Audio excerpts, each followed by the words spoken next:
Back my channel, इसका नाम है रिएक्शन रिव्यू। और दोस्तों आप लोग कैसे ठीक ठाक होंगे, मजे में होंगे। सब्सक्राइब करें हमारे चैनल को, लाइक करें, शेयर करें और यकीनन ठीक ही होंगे आप लोग। हम लोग आए आप लोग ये मज़े मज़े की वीडियो लेके आते रहते हैं और हमारा रिएक्शन देखते रहे हैं, पाकिस्तानी रिएक्शन। तो चलते हैं वीडियो की। आज जो हम वीडियो लेके आए हैं वो बहुत किसी ने भी इस पर रिएक्शन नहीं दिया, हम दे रहे हैं इस रिएक्शन। पता नहीं आप लोगों को अच्छा लगे या ना लगे। तो हम लोग इस वर्ड इज़ कामा सूत्रा की मैंने बहुत चीज़ें सुनी हैं। कामा सूत्रा के वहाँ पे टेम्पल भी हैं, मैंने देखे हैं। और रियलिटी क्या है वहाँ की, ये चेकआउट करना चाहता हूँ मैं, कामा सूत्रा की रियलिटी क्या है। और अगर आप लोगों को अच्छा लगा ये रिएक्शन तो प्लीज़ कमेंट बॉक्स में ज़रूर बताइएगा हमें। तो कामा सूत्रा बहुत इम्पॉर्टेंट एक टॉपिक था जिस पर हमें रिएक्शन करना चाहिए, मुझे लगता है। तो चेकआउट करते हैं कामा सूत्रा की रियलिटी क्या है।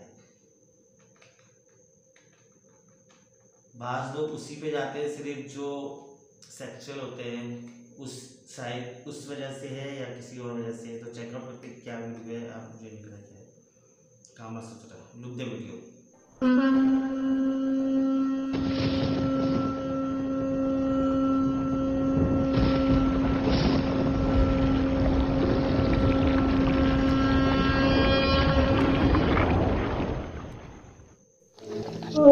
नमस्कार दोस्तों। तो मित्रों, आज इस वीडियो का विषय कामा सूत्र और इससे जुड़ी हुई कई सामाजिक भ्रांतियों को दूर करना है। तो प्रयत्न करिएगा कि आप सभी इस वीडियो को अंत तक देखें ताकि सारी बातें आपको स्पष्ट हो जाएं। तो दोस्तों, सर्वप्रथम हमें यह जानना होगा कि आखिर कामा सूत्र है क्या। तो दोस्तों, कामा सूत्र वत्सायन, जो कि प्राचीन भारत के एक दार्शनिक थे जिनका समय गुप्त काल के दौरान का तकरीबन 240 से 590 ईसा पश्चात का माना जाता है। तो उनके द्वारा रचित यह भारत का एक प्राचीन कामशास्त्र ग्रंथ है।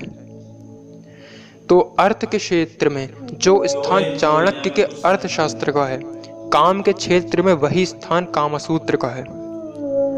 अतः इससे यह तो स्पष्ट हो जाता है कि यह कामशास्त्र, यह कामसूत्र ग्रंथ इसी कलयुग में रचा गया ग्रंथ है। तो इसका गूढ़ वैदिक भारतीय युग से कोई लेना देना नहीं। तो अब कामसूत्र को जरा हम बारीकी से देखते हैं। तो दोस्तों, कामसूत्र में मुख्यतः धर्म, अर्थ और काम की व्याख्या की गई है। वत्सायन का कहना है कि धर्म परमार्थ का संपादन करता है, इसलिए धर्म का ज्ञान कराने वाले शास्त्रों का होना आवश्यक है। अर्थ सिद्धि के लिए इंसान को तरह तरह के उपाय और यत्न करने पड़ते हैं, तो उनको बताने वाले अर्थशास्त्र का होना भी आवश्यक है। और इसी तरह संभोग के पराधीन होने के कारण स्त्री और पुरुष को उस पराधीनता से बचने के लिए कामशास्त्र अर्थात यौन ज्ञान का होना आवश्यक है। तो वत्सायन जी का यह दावा था कि यह शास्त्र पति पत्नी के धार्मिक एवं सामाजिक नियमों का शिक्षक है और जो पति पत्नी आजीवन इस ग्रंथ के अनुसार दाम्पत्य जीवन व्यतीत करेंगे, उनके भीतर पत्नी व्रत तथा पतिव्रत को भंग करने की भावना कभी पैदा ही नहीं होगी।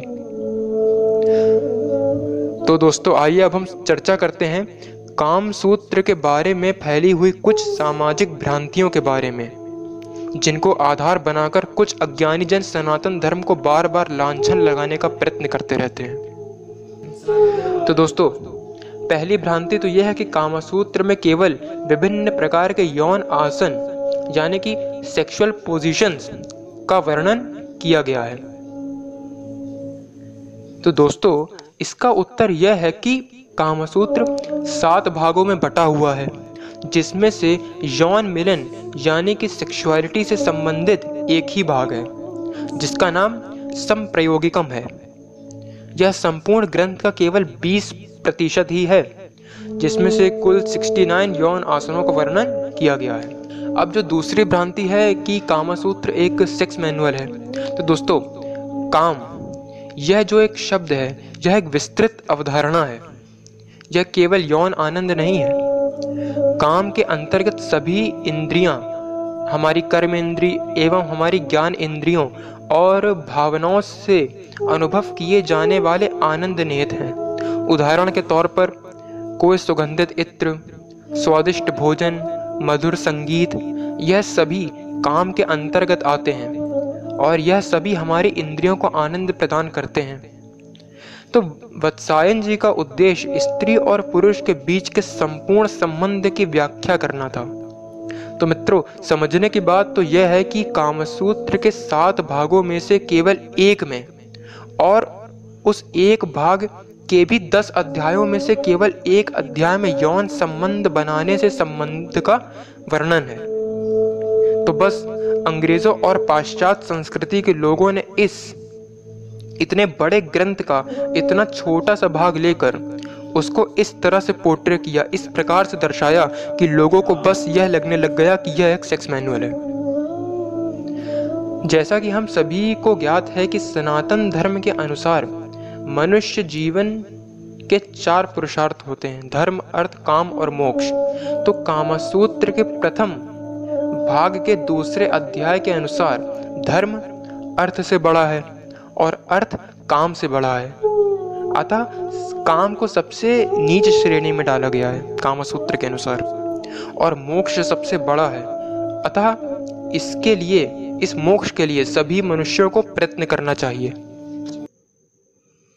तो दोस्तों, कामसूत्र का जो प्रथम अधिकरण है जिसका नाम साधारणम है, उसका मुख्य विषय यही है कि धर्म, अर्थ और काम की प्राप्ति कैसे की जा सकती है। उसमें सुझाव दिया गया है कि पहले मनुष्य को मन एकाग्र करके विद्या पढ़नी चाहिए, उसके पश्चात अपनी जीविका चलाने के लिए अर्थोपार्जन करना चाहिए और फिर कहीं जाके उसे विवाह करना चाहिए और गृहस्थ आश्रम में प्रवेश करना चाहिए। इस अधिकरण में प्रेम विवाह का भी समर्थन किया गया है। जो दूसरा भाग है जिसका कि नाम संप्रयोगिकम है, उसकी तो हम चर्चा कर ही चुके हैं। तो मित्रों, तीसरा भाग यानी कि कन्या संप्रयुक्तकम में बताया गया है कि पुरुष को कैसी कन्या से विवाह करना चाहिए, उससे किस प्रकार परिचय कर उसे अपनी विश्वास पात्री प्रेमिका बनाया जाए और फिर उससे विवाह भी किया जाए। कामसूत्र में विवाह को एक धार्मिक बंधन और 2 हृदयों का मिलन बतलाया गया है। एक बात गौर करने वाली यह है कि यह अधिकरण सभी प्रकार की सामाजिक, धार्मिक मर्यादाओं को ध्यान में रखकर उनके अंतर्गत रहते हुए ही व्यक्ति की स्वतंत्रता का समर्थन करता है। तो क्या कभी कामसूत्र के इन सब तथ्यों को किसी ने उजागर करने का प्रयत्न किया? मुझे तो नहीं लगता। मैंने तो आज तक उसे सिर्फ एक सेक्स मैनुअल के रूप में ही पोर्ट्रे होते देखा है। कामसूत्र में एक पत्नी के अपने पति के प्रति तथा एक पति का अपने पत्नी के प्रति कर्तव्यों का भी भली भांति से दर्शन किया गया है, उसे दर्शाया गया है। कामसूत्र में वैश्य गमन यानी वैश्याओं के साथ गमन करने को सरासर गलत बतलाया गया है तथा बताया गया है कि वैश्य गमन से शरीर और अर्थ दोनों की ही हानि होती है, दोनों की ही क्षति होती है। क्या कभी इन सब बिंदुओं पर विचार किया गया? नहीं, हमें तो बस वही सेक्स पोजीशन से मतलब है, बाकी बहुमूल्य शिक्षा से हमें क्या। तो दोस्तों, इन सब पर विचार करिए और लोगों में फैली इस सामाजिक भ्रांति को दूर करें ताकि कोई हमारे प्राचीन एवं महान वैज्ञानिक सनातन धर्म को लांछन न लगा सके। बहुत ज़बरदस्त वीडियो और बहुत बारीकी थी इस वीडियो में। वैसे तो सनातन धर्म जो एक हिंदू धर्म है और जो क्या कहें इसके बारे में हमसे कुछ गलती हो जाए तो मैं माफ़ कीजिएगा। तो जैसे कि ये जो बता रहे कामसूत्र के जो 3 अर्थ होते हैं, जैसे एक काम होता है, काम करना, फिर उससे धन कमाना, फिर उससे जो है एक जोड़ा बनाना, जैसे कि शादी करना, ऐसे ही कुछ है। और ये तीनों के बारे में बताया गया है इस कामसूत्र के बारे में। काम भी करना है आपको और एक महिला से शादी करनी है और उसकी जो है, और जो इन्होंने बताया है कि जो कामसूत्र को जो दुनिया में प्रमोट किया जा रहा है वो सिर्फ सेक्सुअल के नाम से, सेक्स के नाम पे सिर्फ प्रमोट किया जा रहा है। तो ऐसा कुछ नहीं है, और सिर्फ वो जो अपनी पत्नी से प्यार कर सकता है, और ऐसे ही कुछ बताया गया है इस वीडियो में। हमें इतना ज़्यादा अच्छा पता नहीं है इस वीडियो के बारे में, तो हम एक्सप्लेन नहीं कर पा रहे इस वीडियो के बारे में। जो इन्होंने बहुत गहरी हिंदी बोली है हमारे सामने, अगर प्योर हिंदी बोलते या उर्दू बोलते तो हमें कुछ समझ में आता है इस वीडियो में। तो हमें वीडियो अच्छी लगी, लाइक करें, शेयर करें, और कुछ बातें हमें अच्छी लगी। तो आज का जो इस चीज़ का जो हमारे जहन में था ना कि कामासूत्रा सिर्फ सेक्स के हिसाब से हमारे जहन में कामासूत्रा का नाम सुना, कामासूत्रा की वीडियो, कामासूत्रा, तो इस दिमाग जो जाता था ना वो बस सेक्स पे जाता था। तो ये नहीं है, सिर्फ उन्होंने अतः जो है धन कमाना, फिर अपनी बेगम के साथ एक जोड़ बनाना है, जैसे कि एक बोल सकते हैं ना, काम भी करना है और मेहनत भी करनी है, और जो है अपनी जोड़ के साथ एक पत्नी के साथ रिश्ता भी रखना है, और वो इस बात का धन है, बस यही उन्होंने कहा। तो हमें वीडियो बहुत अच्छी लगी, लाइक करें, शेयर करें और सब्सक्राइब करें। हमने बहुत सीखा है वीडियो से, और कुछ अच्छा ही सीखा होगा इंशाल्लाह। हमारा दिमाग उस धन पे नहीं जाए शायद जो हमारा पहला जाता था। तो लाइक करें, शेयर करें, हमारे चैनल को सब्सक्राइब करें और लाइक करें। इस वीडियो में 1000 तो लाइक बनता है ना, तो प्लीज़ ज़रूर करिए सब्सक्राइब, लाइक करें, शेयर करें। बाय बाय, मिलते हैं किसी और नेक्स्ट वीडियो में। Bye bye.